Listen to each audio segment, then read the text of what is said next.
Hello everyone, हामी चाहिँ class 3 को म्याथमेटिक्स हेरिरहेछौँ र हामी आज क्युब एन्ड क्युबोइडको बारेमा हेर्न गइरहेछौँ है। अघिल्लो भिडियोमा हामीले के हेर्यौँ त सोलिड सेप्सहरूको बारेमा हेर्यौँ। के रहेछ त सोलिड सेप्स भनेको के रहेछ, यो चाहिँ 3 डाइमेन्सनल हुँदो रहेछ, यसमा 3वटा डाइमेन्सन लेन्थ ब्रेथ हाइट हुँदो रहेछ भन्ने कुराहरू स्टडी गऱ्यौँ। र सोलिड सेप्सहरूको प्रकार भनेको एउटा क्युब र क्युबोइड भन्ने हो। अब थोरै क्युब र क्युबोइडको बारेमा हेरौँ के कुराहरू हुँदो रहेछ। जस्तै सुरुमा मैले डिफरेन्सेसहरू नै लेखेँ, ठिक छ। क्युब भनेको यसको अल साइड्स आर इक्वल भनेर हुन्छ। यसको जति पनि साइडहरू छन् त्यो सबै साइडहरू चाहिँ इक्वल हुन जान्छन्। यो साइडहरू भन्दा नि यसलाई अब जब हामी 3Dमा कुरा गर्छौँ यसलाई चाहिँ एजेस भनेर भनिन्छ। यसको सबै एजेसहरू इक्वल हुन्छन्। अर्को हुन्छ क्युबोइड। क्युबोइडको चाहिँ all edges are not equal, ठिक छ। यसको सबै एजेसहरू चाहिँ इक्वल हुन्छ भन्ने छैन, हुँदैन नै भनेर भनौँ। यदि एजेसहरू इक्वल हुने हो भने त यो आखिरी क्युब भइहाल्थ्यो नि, होइन, ठिक छ। अब थोरै यहाँनिर हामीले यसको फिगरहरू स्टडी गरेर के कुराहरू हुँदो रहेछ त्यो कुराहरू हेरौँ है त। जस्तै यहाँनिर सुरुमा मैले हेर्नुहोस् त यो एउटा के भयो त, यो स्क्वायर भयो नि, होइन, यो एउटा स्क्वायर सेप हो, ठिक छ। यो एउटा स्क्वायर सेप हो। अब यो स्क्वायर सेपमा मैले एउटा यतापट्टि ताने, एउटा यतापट्टि ताने, ठिक छ। यसलाई मेटाइदिउँ। ठ्याक्कै के हुनु पर्यो त सबै साइडहरू इक्वल हुनु पर्यो, होइन। यहाँनिर तानिदिएँ यसरी, ल। त्यसपछि यसलाई मैले यतातिर ताने, त्यसपछि मैले यतातिरपट्टि ताने है। अब यो भनेको चाहिँ के हुन जान्छ, एउटा क्युब। यो भनेको चाहिँ के हुन्छ, क्युब हुन्छ। यहाँनिर अब तपाईँहरूले यसलाई चाहिँ क्युब भनेर भन्न सक्नुहुन्छ है। यो फिगर भनेको एउटा अब जोस् क्युबको प्रपर्टीहरू सेटिस्फाई गर्न सक्ने खालको फिगर हो यो, ठिक छ। यहाँनिर अब यसरी मैले फिलअप गरिदिएँ यसलाई। यहाँनिर अब भित्र केही हुनसक्छ, जस्तै तपाईँले देख्ने बक्साहरू हुन्छ नि, त्यो बक्साहरू भनेको जेनरली कि क्युब हुनसक्छ कि क्युबोइड हुनसक्छ। तपाईँको किताबहरू, होइन, तपाईँहरूको किताब राख्ने बक्साहरू, तपाईँले हेरिरहेको मोबाइलहरू, तपाईँले चलाउने कम्प्युटरहरू, त्यो कुनै न कुनै सेप अनुसार के हुन्छ कि जेनरली क्युब हुन्छ कि क्युबोइड हुन्छ, होइन। दुईटामा एउटा हुन्छ जेनरली, ठिक छ।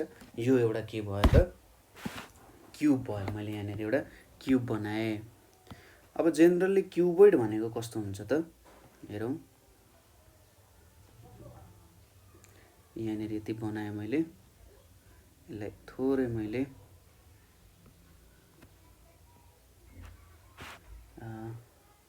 यतापट्टि लिएँ अरे, ल, यहाँनिर लिएँ। त्यसपछि यतापट्टि एउटा बनाएँ, यहाँनिर यतापट्टि एउटा बनाएँ। यो दुईटालाई जोडिदिएँ। यसरी जोडेर ठ्याक्कै यहाँनिर हाम्रो अब तपाईँहरूले क्युबोइड पनि देख्नु भएको छ। धेरै सेपहरू क्युबोइड स्ट्रक्चरमा पनि हुन्छन्। अब कहाँनिर काम आउँछ भन्ने कुरामा हो, होइन। कहाँनिर चाहिँ यसको युटिलाइजेसन होला, कहाँनिर यसको काम आउला भन्ने हो। यहाँनिर जुन सेप हामीले अहिले भर्खरै निर्माण गऱ्यौँ त्यो भनेको एउटा के हो त, क्युबोइड हो, होइन। तपाईँहरूले क्युबोइड अब देख्नु नै भएको छ। सोच्नुहोस् कि जुनको लेन्थ ब्रेथ हाइट इक्वल छैन त्यो एउटा के हुन गयो त, क्युबोइड नै हुन गयो भन्ने कुरा बुझ्न सक्नुहुन्छ। यो एउटा क्युबोइड भयो। अब यहाँनिर के कुराहरू बुझ्न जरुरी छ। जस्तै पहिलो कुरा भनेको यहाँनिर सपोज हामीले एउटा स्क्वायर लियौँ अरे, ठिक छ। यो एउटा मैले स्क्वायर लिएँ, यसको एउटा स्क्वायर बक्सा लिएँ, एउटा स्क्वायर बक्सा लिएँ मैले भने यो स्क्वायर बक्सालाई चाहिँ के भनिन्छ, फेस भनेर भनिन्छ, ठिक छ। त्यसै गरी यहाँनिर पनि मैले यसरी एउटा स्क्वायरको बक्सा लिएँ भने यसले पनि मलाई के दिन्छ त, फेस नै दिने काम गर्छ, ठिक छ। यो एउटा के भयो त, यहाँनिर फेस हुन गयो, ठिक छ। यसरी तपाईँहरूले फेसहरू लिन सक्नुहुन्छ। यो पनि उसको एउटा फेस नै भयो है। त्यसपछि आउँछ भर्टिसेसको कुरा। यो जुन पोइन्ट्सहरू छ नि, यहाँनिर चुचो पोइन्ट्सहरू निस्केको हुन्छ नि कहीँबाट, तपाईँको किताबहरूमा नि चुचो पोइन्ट्सहरू छ, त्यसलाई चाहिँ के भनिन्छ त, यो जुन मैले रेडले कभर गरिरहेको छु हेर्नुहोस् त, रातो पोइन्टले यसरी दिइरहेको छु रातोले, त्यसलाई चाहिँ के भनिन्छ त, यो रातो पोइन्ट्सहरू जति सबैलाई भर्टिसेस भनेर भनिन्छ। ठिक छ, जसरी पोइन्ट्सहरू हुन्छ नि हो त्यही कुरा हो। यहाँ पनि जुन चुच्चो कुराहरू बाहिर निक्लिरहेको हुन्छ, तिखो कुराहरू, त्यसलाई चाहिँ भर्टिसेस भनेर भनिन्छ। र जुन स्ट्रेट लाइनहरू छ नि यहाँनिर, यो स्ट्रेट लाइन भयो एउटा, अर्कोले बनाऊ होला, यहाँनिर जुन स्ट्रेट लाइनहरू देखिरहेछ, एउटा स्ट्रेट लाइन भयो, यहाँनिरको यो एउटा स्ट्रेट लाइन भयो हैन। जति पनि स्ट्रेट लाइनहरू छन् यहाँनिर हेर्नुहोस् त, यो एउटा स्ट्रेट लाइन भयो, यहाँनिर एउटा स्ट्रेट लाइन आयो, जति पनि स्ट्रेट लाइनहरू देखिरहेको छ त्यहाँ, त्यो सबैलाई चाहिँ के भन्छ त, यो स्ट्रेट लाइनहरू जति सबैलाई चाहिँ, स्ट्रेट लाइनहरूलाई चाहिँ एजेस भनेर भन्छ। ठिक छ, एजेस भन्छ। चुच्चो भाग घोच्ने भागहरूलाई भर्टिसेस भनेर भन्यो। जुन ठ्याप्प अनुहार जस्तो देखिन्छ नि, कि त त्यो रेक्टेङ्गल हुनसक्छ, स्क्वायर हुनसक्छ, हो त्यस्तो कुराहरूलाई चाहिँ के भनिन्छ त, फेसेसहरू भनेर भनिन्छ है। फेसेसहरू भयो। एजेस भन्यो कि त्यो लाइनहरू बनाउने, लाइनहरूको कुरालाई चाहिँ के भनियो त, एजेस भनेर भन्न सकिन्छ। ठिक छ कुरा। यहाँनिर हामीले हेऱ्यौँ भर्टिसेस, एजेसहरू भनेको के रहेछ, फेस भनेको के रहेछ भन्ने कुरा भयो। त्यसो भए एउटा क्युबमा कतिवटा फेस हुन्छ होला, नम्बर अफ फेस। जस्तै के हुन्छ, यहाँनिर मैले जुन सेडिङ गरेँ यसरी, यसको पछाडि पनि यही जस्तो अर्को कुरा हुन्छ कि हुँदैन? हुन्छ। तपाईँले आफ्नो किताब निकालेर हेर्नु, किताबको कभर हेर्नुहोस् है। किताबको अगाडि जति ठुलो सेप छ, पछाडि पनि त्यति नै ठुलो छ कि छैन? छ। भनेपछि त्यहाँनिर दुईटा भइहाल्यो। त्यसपछि किताबको साइडमा हेर्नुहोस्, किताबको साइडमा, ठिक छ, किताब भन्दा नि अब त्यही इक्जाम्पल लिँदा किताबको साइडमा हेर्दाखेरि दुईटा साइडहरू छन्। दुईटा साइडमा पहिलो साइड जस्तो छ त्यसको अन्तिमतिर पनि त्यस्तै छ भने चाहिँ दुईटा भयो हैन। यता पनि त्यही छ भने चाहिँ दुईटा हुन गयो। ठिक छ, भनेपछि यहाँनिर 1 2 3 4 अनि 5 6 वटा फेसेस हुने रहेछ। जम्मा जम्मी नम्बर अफ फेसेस 6 हुने रहेछ। यो दुईटैमा के हो त, नम्बर अफ फेसेस 6 हो। किताबमा पनि त्यही हो, यसमा पनि त्यही हो। अनि नम्बर अफ भर्टिसेस कतिवटा छ, नम्बर अफ भर्टिसेस भन्दा यहाँनिर भर्टिसेसको नम्बरहरू कसरी थाहा पाउने, जस्तै यो एउटा पोइन्ट भयो, यो एउटा पोइन्ट भयो, यहाँनिर 4 वटा छ। त्यसैगरी यहाँनिर एउटा दुईटा तीनटा छ र उतापट्टि लुकेको एउटा भर्टिसेस छ जुन हामीले देखिरहेको छैन, यसरी कनेक्टेड भएको छ यहाँनिर।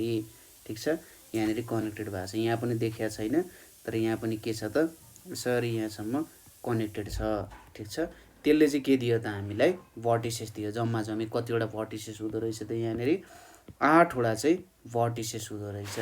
त्यसैगरी नम्बर अफ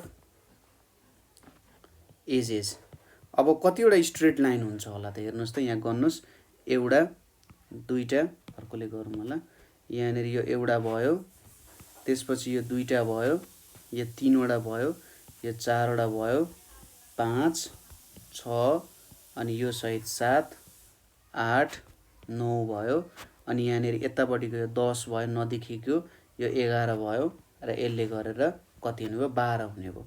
यहाँनिर पनि गर्नु, एउटा दुईटा 3 वटा 4 वटा 5 वटा 6 वटा 7 वटा 8 वटा 9 वटा अनि यहाँनिर 10 11 12 हैन। जम्मा जम्मी 12 वटा एजेस हुँदो रहेछ है। कति हुँदो रहेछ त, जम्मा जम्मी 6 वटा फेसहरू हुँदो रहेछ। भर्टिसेस चुच्चो पोइन्ट्सहरू 8 वटा हुँदो रहेछ र नम्बर अफ एजेसहरू कतिवटा हुँदो रहेछ, 12 वटा हुँदो रहेछ है। हो यसरी चाहिँ हामीले हेर्न सकिन्छ। ठिक छ, यो कुराहरू भयो। तपाईले जुन टुथब्रस देख्नुहुन्छ नि, सरी टुथपेस्ट, टुथपेस्टको सेप भनेको जेनरली कस्तो हुन्छ त, क्युबोइड हुन्छ। यसमा लेन्थ ब्रेथ हाइट इक्वल हुँदैन। त्यसैगरी तपाईले देख्नुहुने जुन हाम्रो लुडोको गोटी छ, यहाँनिर 1 2 3 4 होला हैन, यहाँनिर 1 होला, यहाँनिर 2 होला, यसरी हो। यो लुडोको गोटीको सेप चाहिँ कस्तो हुन्छ, लुडो भनेको क्युब सेपको हुन्छ। अब रुबिक्स क्युब तपाईले देख्नु भएको छ कि छैन, त्यो घुमाउने कुरा त्यो भयो। त्यसैगरी यहाँनिर तपाईले सेप दियो रे, यसरी एउटा यहाँनिर सेप छ, यहाँनिर बनाउनुहोस्, यसरी एउटा यो आयो, यहाँनिर अब यसरी तपाईले बनाउनु भयो, यहाँबाट यसरी तान्नु भयो र अन्तिममा यहाँनिर जोड्नु भयो। यो सेपमा त के छ लेन्थ ब्रेथ हाइट इक्वल छैन, यो एउटा क्युबोइड हुन गयो हैन। हो यस्तो कुराहरू आइरहेको हुन्छ। ठिक छ, सोच्नुहोस् कि क्युबोइड भनेको रेक्टेङ्गलहरूले बनेको हुन्छ है। जुन कुराहरू रेक्टेङ्गलहरूले बनेको हुन्छ, किन रेक्टेङ्गल भन्दा त्यहाँनेरि रेक्टेङ्गलमा लेन्थ र ब्रेथ इक्वल हुँदैन। कुनै रेक्टेङ्गललाई तपाईँले यसरी सुताएर राख्नुहुन्छ, कुनले यसरी उठाएर राख्नुभयो भने त्यही त हो, रेक्टेङ्गलहरू जोडिएर त बनायो नि यो सेप हैन। र स्क्वायरहरूले मात्रै मिलेर बनेको सेपलाई चाहिँ क्युब भनेर भन्न सकिन्छ हैन। स्क्वायरहरूलाई कुनैले यसरी ठ्याक्कै यसरी तेर्सो बनाउनु भयो, कुनैले यसरी ठाडो बनाउँदै अड्याउनु भयो हैन, र तिनीहरूलाई जोड्दै जोड्दै जोड्दै लानुभयो। तपाईँले बक्सा खोल्नु भएको छ होला नि कहिलेकाहीँ, बक्साको कुरा यसो च्यातेर हेर्नु एकचोटि, बक्सालाई यसरी ठ्याक्कै सबैलाई छुट्याएर राख्दाखेरि के देख्नुहुन्छ, त्यसलाई जब बिस्तारै बिस्तारै जोड्दै जानुहुन्छ त्यहाँनिर तपाईँले देख्न सक्नुहुन्छ कि कतै रेक्टेङ्गलको सेप छ हैन। जुन तपाईँको नर्मल बक्साहरू हुन्छ त्यहाँ रेक्टेङ्गलहरू जोडिएर बनेको हुन्छ। रेक्टेङ्गल जोडिँदै जोडिँदै के बनाएको हुन्छ त क्युबोइडको सेप आइरहेको हुन्छ। अब क्युबमा पनि त्यही हो। अब जेनरल क्युबको सेपहरू हेर्नु कुनै बेला देख्नु भने यसो हेर्दा क्युब जस्तो लाग्यो भने त्यसलाई टक्क छुट्याएर हेर्नु, तपाईँले के देख्नुहुन्छ, यो फेसेसहरू छ नि सबै फेसेसहरू चाहिँ स्क्वायर सेपको हुन्छ। कुनै पनि क्युबमा सबै फेसेसहरू चाहिँ जेनरली स्क्वायर सेपको हुन्छ र कुनै पनि क्युबोइडमा फेसेसहरू रेक्टेङ्गल हुन्छ। यहाँनिर हामीले हेरिहाल्यौँ, यहाँनिरको यो लेन्थ जुन छ यो लेन्थ र यो लेन्थ इक्वल हुन्छ, यो लेन्थ र अथवा यो एज इक्वल हुन्छ, यो एज र यो एज इक्वल हुन्छ, यो एज र यो एज इक्वल हुने काम गर्छ हैन। तर यहाँनिर सबै एजेसहरू के छन्, एकअर्कासँग इक्वल छन् है। क्युबमा सबै एजेसहरू एकअर्कासँग इक्वल हुन्छन् है। मेन कुरा यही हो। ठिक छ, तपाईँहरूले चिनिहाल्नुहुन्छ कस्तो सेप क्युब हो, कस्तो सेप क्युबोइड हो भन्ने कुरा चिन्नुहुन्छ है। सो आज हामीले के को बारेमा हेऱ्यौँ, क्युब र क्युबोइडको बारेमा हेऱ्यौँ। क्युब भनेको सबै साइड्सहरू इक्वल हुन्छ, क्युबोइडको सबै इक्वल हुँदैनन्। क्युबोइडहरू रेक्टेङ्गलले बनेको हुन्छ र क्युबहरू जेनरली स्क्वायरले बनेको हुन्छ। र क्युब र क्युबोइड दुइटैमा 6वटा फेसहरू हुन्छ हैन। त्यसै गरी त्यसमा चुचो अथवा भर्टेक्सहरू भनेको 8वटा हुन्छ। भर्टेक्स भनेको सिङ्गुलर हो है, र भर्टिसेस भनेको चाहिँ के हो, प्लुरल हो है। भर्टेक्स भनेको एउटालाई मात्रै जनाउँछ, भर्टिसेस भने चाहिँ प्लुरल भयो। अनि नम्बर अफ एजेस यहाँनिर कति छ, 12वटा छ। स्ट्रेट लाइनहरू 12वटा स्ट्रेट लाइनले चाहिँ यो बन्न गएको छ है। ठिक छ, सो यहाँसम्म तपाईँहरूले केही बुझ्नु भएन अथवा बुझ्न अप्ठ्यारो भयो भने हामीलाई कमेन्ट गर्न सक्नुहुन्छ अथवा 9849595895 मा कल गर्न सक्नुहुन्छ। आजको लागि यति नै। Thank you for watching.